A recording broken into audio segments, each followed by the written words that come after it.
Today, I want to share some knowledge with you that redefined and reshaped how I move through life, how I tackle my goals, how I tackle anything that I want out of life. This knowledge redefined all of that. This knowledge also led to my career change and helped me define what my why was when it came to creating content and my business going forward. But before I get into all that, let me introduce myself. Hi, my name is Jermaine. I'm a mindset coach for content creators. Now that we have that out of the way, let me share the knowledge that helped me reframe what it is to live life daily. And it all starts with the autonomic nervous system, aka ANS, because I'm not going to say autonomic nervous system this entire time. The ANS. Now, the ANS is responsible for automatic body behaviors, whether it be your heart rate, digestion, breathing. All of that happens in the autonomic nervous system, and it happens automatically. You don't need to think about it. It's all subconscious. In the ANS, it breaks down into two separate systems, the sympathetic nervous system and the parasympathetic nervous system. Within the SNS, sympathetic nervous system, that is known as the fight or flight mode. That is where things are turned on in the body to help promote either you fighting or you fleeing. The SNS activates either during stress, danger, or strong emotions, aka fear or anger. This system is designed to increase your heart rate, your breathing rate, blood pressure, and muscle tension. All of those things are turned on and strengthened within that system to promote, again, flight or fight. In the parasympathetic nervous system, the body is in a relaxed state. When you're in a creative mode, you're more than likely in the PNS, aka the parasympathetic nervous system. So again, just to reiterate, you have your ANS, which is comprised of two separate systems, the parasympathetic nervous system and the sympathetic nervous system. The important thing to know is within this entire system, everything is turned on subconsciously. You have no control over this. This is, again, breathing, how you react to certain situations. All of that is an instant to promote survival. Because at the end of the day, the ANS is there to promote survival of the human species. It is in place to protect you, to provide support. So the way that this system works is the mind takes in data, and that data is either sight, sound, experiences, or thoughts. Those four things are the data that our mind takes and processes it through the autonomic nervous system to provide us with our real world results. And you can think of our unconscious mind as a processor, and within that processor is taking that information, churning it, linking it to the default definitions that we've given it over our lifetime, and pushing it through the ANS. From there, it goes either to the PNS, parasympathetic nervous system, or the SNS, sympathetic nervous system. As the unconscious mind or the processor is going through this data, it's defining it as a one or two things, safe or dangerous. That's it. It's taking all of that information, the sound that we're hearing, the things that we're seeing, the experiences we had in the past, and the thoughts that we keep telling ourselves over and over and over. The unconscious mind is taking that data and providing a flag for it, either safety or danger. Depending on what flag it gives it will determine which system it goes into. If it detects danger, even if it's not real, it automatically pushes it to the sympathetic nervous system to prepare for survival. If it detects safety, it automatically pushes it to the parasympathetic nervous system, promoting calmness, happiness, peacefulness. While we're talking about the SNS, there is something called prolonged SNS activation. And this happens when our body stays in a heightened stress response for too long, even when there's no real danger. Instead of turning off when the threat passes, the SNS stays on, causing you unnecessary anxiety and other things associated with it. Some things that can cause your SNS to stay on even after the threat is gone could be stimulants like coffee, things of that nature, chronic stress, maybe work, financial stress, any unresolved trauma, maybe something you put in the past and you haven't thought about in a while, constant worry or anxiety. If you're constantly anxious or worried about something, that can cause your SNS to stay on even if there's no real threat, whether it's real or not. And the last thing that can cause prolonged sympathetic nervous system activation is poor sleep. So mental fatigue is also a downside of keeping your SNS on for too long, because again, when you are in SNS, part of your brain that pushes energy to cognitive reasoning and stuff of that nature, it gets shut down because you don't need that when you're trying to fight or flight. So staying in that prolonged state for too long can make it feel like you have brain fog or that you have poor concentration skills. It can even lead to mood swings. And of course, if you're in that prolonged state for too long, you can have difficulty sleeping. So have you ever noticed that you can't sleep at night because you're constantly thinking of something? More than likely,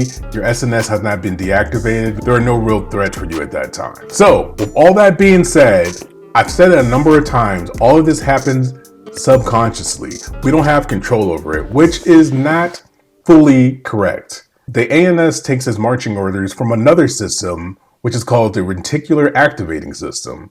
And that is like a filter for the entire system, the ANS system. So the RAS is a filter that determines whether things that you are taking in, that data, sight, sound, experiences, and thought, is important and it pushes it on to the ANS, or ignores it and just pushes it out so we don't even pay attention to it.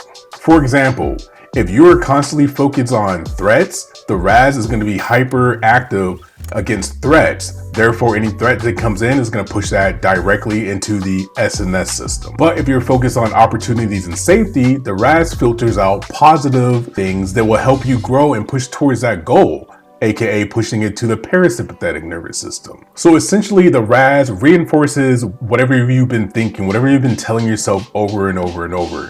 If you think people are rude, the RAS is going to filter out anything but rude people and it's going to present that to you, and that's what you're going to see. If you're expecting success, the RAS will turn on and realize opportunities in the world for you, making that success seem more real and obtainable. When a RAS flags something as a threat, it pushes it straight to the SNS. As a RAS flags something as safe or positive, it pushes it to the PNS. Again, you do not choose this consciously.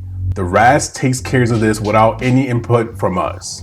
The RAS automatically redirects this depending on what you put your focus on and what you've been telling yourself and thinking about over and over again. So depending on how your RAS is set up will determine where in the ANS that information or that life event or those thoughts will end up in, either parasympathetic nervous system, which is where we want to be, or the sympathetic nervous system, which is fight or flight mode. We want to be there if there's a real potential threat. We don't want to be there if we're just thinking about something. Does that make sense?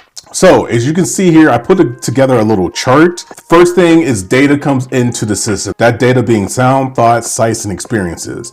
Once that data flows into the system, the RAS is the first thing that picks it up. Again, the RAS is like your filter or your antivirus for your entire computer setup, aka your mind. It takes information, that data, and pushes it into the ANS, which will determine where it goes from there.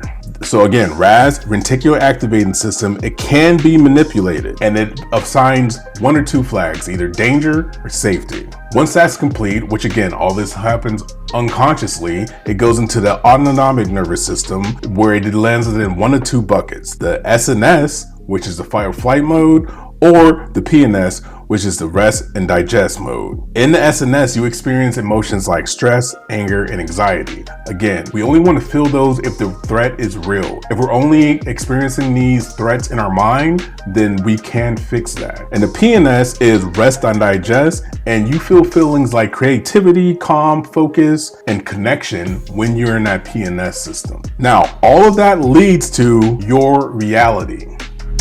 Yes. Everything that comes out of the ANS system equals your reality. Reality is not just what happens, but how our ANS interprets what happens, that determines our reality. So for example, let's say you were on a job and had a coworker, y'all had the same exact position and y'all both received the same exact email, and that email is saying that you're fired right now. The data is you're fired and everything that's attached with that, depending on who you are as a person. Now, person A hears that information and it goes through their ANS and they immediately start sobbing and freaking out because they're thinking about all the bills that they don't have the money for. They're thinking about not being able to hire because they're scared about the job market, and they're thinking about how hard it is to get a job, and they're hearing everybody else's experiences about trying to get a job, and they're freaking the fuck out immediately after reading the email. Employee B reads the email, immediately goes to, ooh, this is a great opportunity to switch up what I'm doing right now. Who knows what opportunities might be out there for me to obtain now that I'm freed up from this job. Their ANS took that data and pushed it to the parasympathetic nervous system and started thinking of all the creative ways that this can work out for their benefit. Two different people, one event, two different outcomes. And the outcomes are infinite depending on what you tell your RAS to do with certain information. And that's what I'm here to tell you today. That RAS can be manipulated, can be used for our benefit, can be used to push towards our goals. We just need to train it.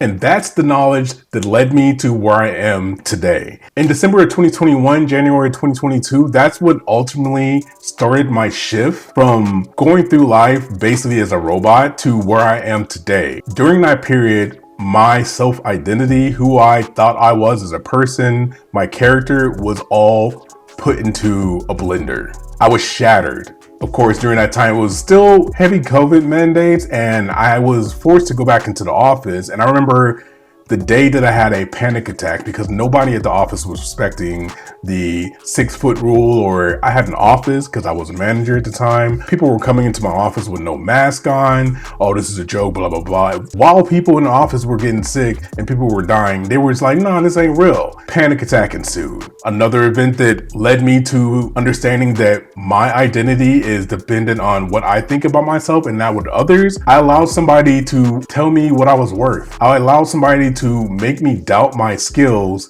and I hated that feeling. So during the course in the beginning of 2022, I was searching for answers. I was like, why do I feel like this? Why do I all of a sudden feel anxious? I never had a panic attack until that time. Long story short, March of 2022, I put in my resignation, I quit, and I started to pursue where I am today. So with all that, I'm here to tell you that the RAS, the Reticular Activating System, is the key to unlocking all types of potential in our world. I started Radiant Reflection because I understood that getting a hold of our mental health and making sure that we are in control of it is vital for us in creating content, because there are a lot of things in content creation that keeps us back, and 90% of them, 95% of them are all mental challenges that we just need to jump through. Being scared to put up your first video, that's a mental challenge. There's no real threat, yet our mind is perceiving it as a threat. Imposter syndrome. There is no real threat. Our mind is perceiving being called out is a threat, because if you go back to our subconscious thinks this: if we are not part of the group, then we are going to die. That is like basic survival 101. Back from the caveman days, our brain's stuck in that mode. You know how you get a new iPhone, or maybe you get a new iPhone every year and everything is upgraded? Think of it like this. Imagine if you got a iPhone 16 Plus, brand new iPhone, except for it had a chip from 40 years ago in it. That's basically our unconscious mind. It's only interested in keeping us safe or keeping us happy. That's it. If there's a danger, it's going to send signals to our body to react and such to keep us safe. Or if we are safe, it's going to provide us what we need to stay in that safe zone. So ultimately, my goal with Radiant Reflection is to help as many people with those mental health issues that could be holding them back, those mindsets that are keeping us from creating content. Help Black people create that content so we can ultimately control our identity, control our narrative, control how we show up in the world. So, in conclusion, instead of letting life happen to us, we need to happen to life. I know it sounds tough, but the Reticular Activating System is something that we have the ability to influence, to change. And the way that we change that is by the data that we give it. And again, data being what we see, what we hear, our experiences, or experiences from other people that we allow influence us, and our thoughts that we tell ourselves every day. So in a longevity term, be mindful of what you are watching. Be mindful of what you are engaging in. Be mindful of what you tell yourself, because your unconscious mind is listening and informing our RAS.